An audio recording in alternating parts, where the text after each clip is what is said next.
bad balance can potentially be a predictor for back pain in the future. So you may not have pain today, but if your balance is bad, there's a good chance you'll have pain in the future. And there's two reasons. The first reason is the way the muscles contract. When the muscles don't contract properly in and around the vertebrae, it will start to cause you some back pain. Balance is very important, and it's a key component to our therapy. One of our main points, and we have a 9-step sciatica solution, and one of our steps is making sure that your balance is sufficient so when you graduate from our program, you are strong and you know what to do. But the key is there are things you can do now. If you have bad balance, you can start to make your balance better, and it will start to solve some of your problems. This is not a diagnosis, nor is this a treatment. This is only about balance. So if you have bad balance, what happens is sometimes you can miss a step, you can fall off the curb, you can kick your toe on a tile. I don't know if anybody kicks their toes on a tile, but what happens sometimes, you lose your balance, you fall down. That could cause you some problems. That's not really the main contributor. Also, proper balance is important because it's a nervous system reaction. I'm going to get through this. There are 4 components to a functional spine. We've talked about the spine.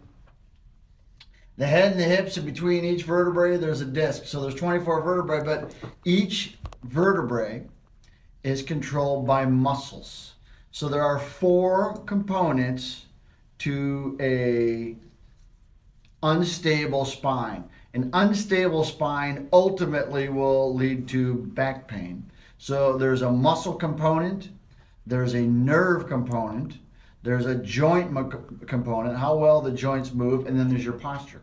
So there's 4 components. One of them is the nerve. It's the ability for the nervous system to communicate quickly. Okay? The ability for the nerves to communicate quickly with the muscles ultimately is what gives you good balance. So when the nervous system communicates slowly or poorly, then you have bad balance. So part of what we want you to do is we want you to have better balance to make sure those muscles control the way things contract in and around the spine. When they control properly, everything functions better. So why do we have this problem? Well, balance comes from stimulation in your feet. How much information is going from the nervous system from your feet up through the spine? In our culture, again, we've talked about this, every tip that we have and every tip that we've ever given you is a tip because we sit too long.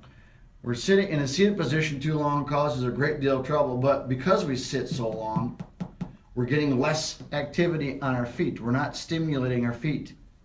It's a key component in stimulation of our feet. We're walking on flat and smooth surfaces. You don't walk on surfaces like this. And also we have shoes with a lot of cushions. And the cushion decreases inflammation. So what we have to do is increase inflammation in and out of our feet. And the way we have you do that is we have you stand on one foot.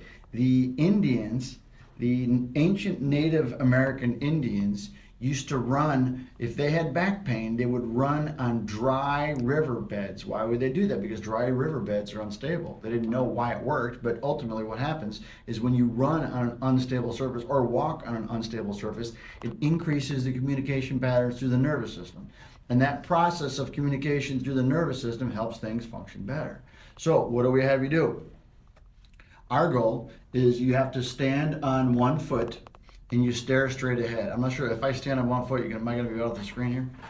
So you stand on one foot, if you can do this, and you stare off into space, not out of space, but you stare straight ahead. So you're standing, you can't tell, but I have my left leg out. So you just stand just like that, okay? And you stand like that for 30 seconds.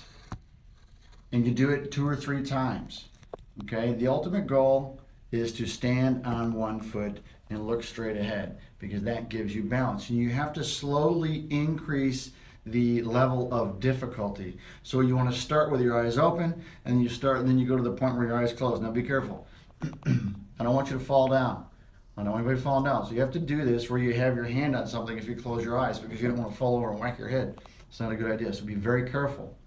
Okay, so you have to gradually, incrementally increase the level of difficulty to the point where you can increase your balance. So you do it a few times a day. Start with your eyes open, go with your eyes closed, and try to make it more difficult. So, do it twice a day, do it in the morning, do it in the evening.